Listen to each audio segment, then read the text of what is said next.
Students, last video में मैंने आपको इंडस्ट्रियल रिलेशन के बारे में बताया था कि इंडस्ट्रियल रिलेशन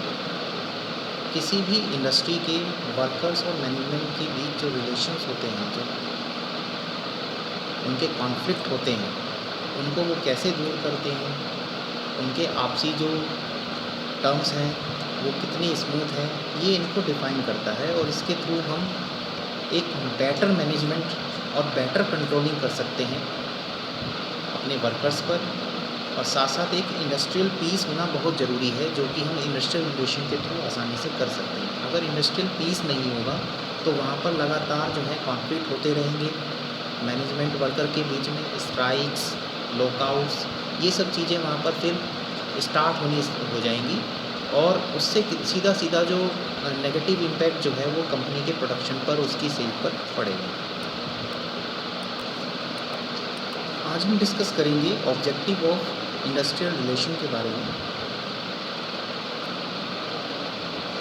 देखिए, सबसे पहला ऑब्जेक्टिव जो इंडस्ट्रियल रिलेशन का होता है वो है the primary objective of the industrial relation is to bring about good and healthy relation between the two parties in the industry, that is management and the labour. किसी भी industry के दो सबसे इम्पॉर्टेंट पार्ट जो होते हैं जिनको manage करके चलना होता है वो है मैनेजमेंट और labour.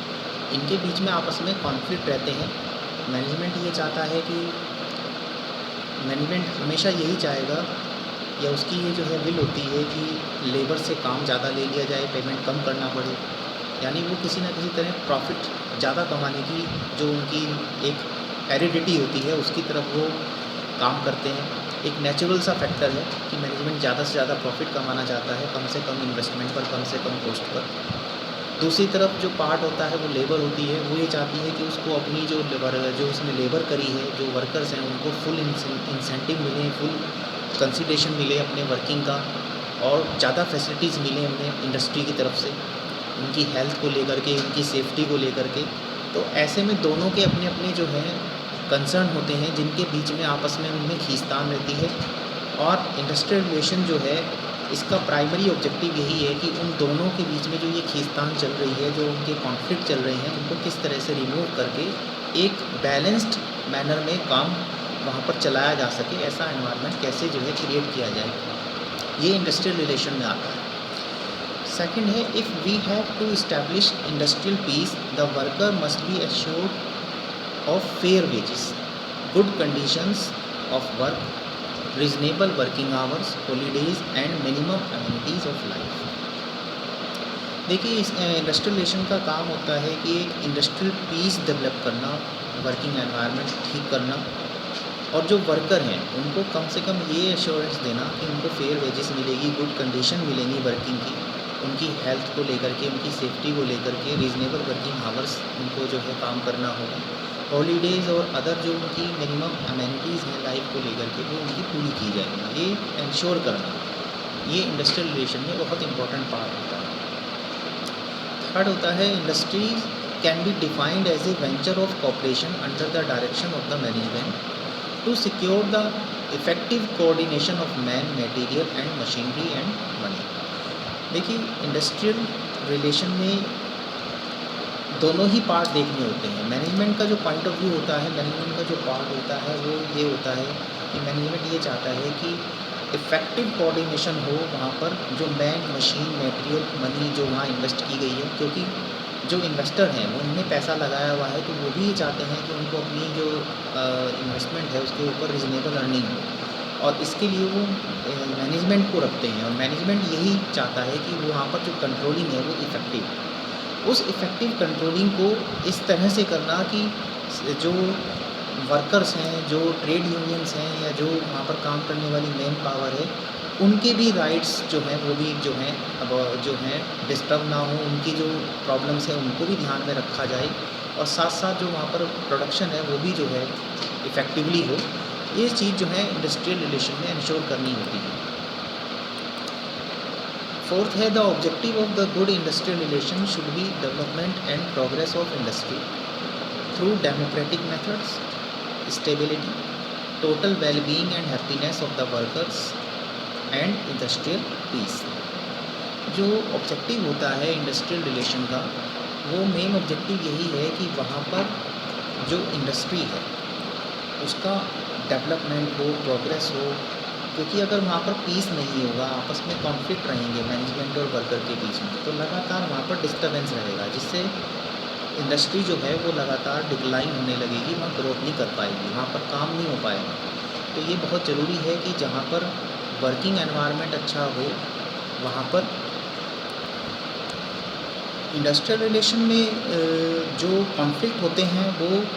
Through democratic method solve किया जाता है। डेमोक्रेटिक मेथड में ये है कि आपस में बातचीत करके, नेगोशिएशन करके, बार्गेनिंग करके ये कॉन्फ्लिक्ट जो हैं अगर आते हैं मैनेजमेंट और यूनियन के बीच में, तो उनको सॉल्व किया जाता है। स्टेबिलिटी बनाना, ताकि जो इंडस्ट्री है उसमें लगातार जो कॉन्फ्लिक्ट हैं वो ना आए और वहाँ पर जो वर्किंग कंडीशन है वो स्टेबल बनी रहें। Total wellbeing and happiness of the worker, और वहाँ पर जो काम करने वाले वर्कर्स हैं उनके हितों की रक्षा हो सके, उनके बेनिफिट्स की रक्षा हो सके, या उनको जो है वहाँ पर परेशान ना किया जाए, इस तरह का एनवायरनमेंट रखना। एंड द इंडस्ट्रियल पीस, और फाइनली जो है इस सब चीज़ों से इंडस्ट्रियल पीस बनाए रखना, यानी इंडस्ट्रियल शांति बनाए रखना, ये जो है मेन पर्पज़ होता है, मेन ऑब्जेक्टिव होता है इंडस्ट्रियल रिलेशन का। फिफ्थ आता है इसमें, industrial peace is the fruit of good industrial relation. It is the harmonious atmosphere where there is no strike and no industrial disputes. देखिए, इंडस्ट्रियल पीस उस कंडीशन को कहा जाता है जहाँ पर good and healthy industrial relations जो हैं आपस में होते हैं वर्कर्स और मैनेजमेंट के बीच में, और उनके बीच जो एक एटमॉस्फेयर होता है वो हारमोनियस एटमॉस्फेयर होता है, दोनों एक दूसरे की बातों को समझते हैं, और अगर कहीं पर कोई भी जो है कॉन्फ्लिक्ट होते हैं तो उनको सॉल्व करने के लिए जो है वो प्रोग्रेसिव जो है एटीट्यूड रखते हैं, अपना पॉजिटिव एटीट्यूड रखते हैं। और इंडस्ट्रियल पीस को इस दूसरे वर्ड में ये भी कहा जा सकता है कि जहाँ पर कोई स्ट्राइक ना हो, जहाँ पर कोई इंडस्ट्रियल डिस्प्यूट ना हो, ऐसी जो है कंडीशन जो है वो इंडस्ट्रियल पीस के अंदर आती है। सिक्स्थ है, improving the economic conditions of the labour in the existing state of industrial management and political government. Improving the economic conditions, देखिए इंडस्ट्री जो है वो किसी भी कंट्री के इकोनॉमिकल पार्ट से जुड़ी होती है, इकोनॉमिक कंडीशन से जुड़ी होती है, सीधा सीधा वो इम्पैक्ट डालते हैं इकोनॉमिक कंडीशंस पे। तो किसी भी कंट्री की इकोनॉमिक कंडीशन जब भी बेटर कही जाएगी जब वहाँ पर इंडस्ट्री जो हैं वो ग्रोथ कर रही हैं, और इंडस्ट्री जो ग्रोथ करती हैं वो तभी करती हैं जब वहाँ पर इंडस्ट्रियल पीस हो, और इंडस्ट्री के डेवलपमेंट के लिए ज़्यादा से ज़्यादा अपॉर्चुनिटी वहाँ पर अवेलेबल है। तो इंडस्ट्रियल पीस तभी रहेगा जब इंडस्ट्री चलाने वाले जो एंटरप्रेन्योर हैं, जो मैनेजमेंट है, और जो वहाँ काम करने वाले वर्कर्स हैं, ट्रेड यूनियंस हैं, उनके बीच में जो है आपस में एक पीसफुल एनवायरनमेंट बना रहे। तो ये इंडस्ट्रियल रिलेशन ये कोशिश करते हैं, इंडस्ट्रियल रिलेशन में ये कोशिश की जाती है कि जो इकोनॉमिक कंडीशन है, जो एनवायरनमेंट है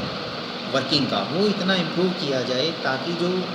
इंडस्ट्रियल पीस है वो डेवलप हो। और इंडस्ट्रियल पीस अगर डेवलप होता है, इंडस्ट्री डेवलप होती है, तो उसका सीधा सीधा जो है इंडस्ट्री का फ़र्क जो है वो इकोनॉमिक कंडीशन पे पड़ता है कंट्री की, और कंट्री की इकोनॉमिक कंडीशन जो है उससे ज़्यादा जो है ग्रोथ करती है। Industrial management and political government, इनका भी एक अपना रोल होता है। इंडस्ट्रियल मैनेजमेंट और पॉलिटिकल गवर्नमेंट, पॉलिटिकल एनवायरनमेंट भी बहुत ज़्यादा इम्पैक्ट डालता है इंडस्ट्रियल रिलेशंस पर, क्योंकि हमारी कंट्री में एक डेमोक्रेटिक सिस्टम बना हुआ है, यहाँ पर वोट बैंक पॉलिटिक्स ज़्यादा है। तो यहाँ पर जो काम करने वाले वर्कर्स होते हैं वो सीधा सीधा जो है पॉलिटिकली जो है वो उनसे पॉलिटिकली इन्फ्लुएंस रहते हैं। पॉलिटिक्स करने वाले जो लीडर्स होते हैं या पॉलिटिकल पार्टीज़ होती हैं वो उनका अपना वोट बैंक मानती हैं, और ट्रेड यूनियन और जितने भी अदर यूनियंस होते हैं ये उनसे रिलेटेड, वर्कर से रिलेटेड, वो कोई ना कोई पॉलिटिकल पार्टी से जुड़े हुए होते हैं। तो उससे क्या होता है कि पॉलिटिकल पार्टीज़ के जो व्यू होते हैं या उनके जो उनका जो है उनका डिस्टर्बेंस है या उनका जो है एक तरह से कह लीजिए कि दूसरी जो रूलिंग पार्टी है उसको डिस्टर्ब करने के लिए वो इस तरह के स्ट्राइक्स लॉकआउट्स जो हैं वो कराते रहते हैं, ताकि जो इंडस्ट्रियल डिस्प्यूट्स हैं वो बने रहें और रूलिंग पार्टी को बदनाम किया जा सके। तो ये कई सारे फैक्टर्स होते हैं जो किसी भी इंडस्ट्रियल रिलेशन को डिक्लाइन कर सकते हैं, इंडस्ट्रियल रिलेशन को बिगाड़ सकते हैं। मैनेजमेंट और वर्कर्स के बीच के जो रिलेशन होते हैं उनको चेंज कर सकते हैं। तो इंडस्ट्रियल रिलेशंस का एक मेन ऑब्जेक्टिव ये भी होता है कि जो पॉलिटिकल इंटरफेरेंस है वो कम से कम किया जा सके, और मैनेजमेंट और वर्कर्स और ट्रेड यूनियन के बीच में जो कॉन्फ्लिक्ट हैं वो कम से कम रख करके एक हेल्दी एनवायरनमेंट बनाया जा सके, ताकि इंडस्ट्री जो है अच्छे से ग्रोथ कर पाए।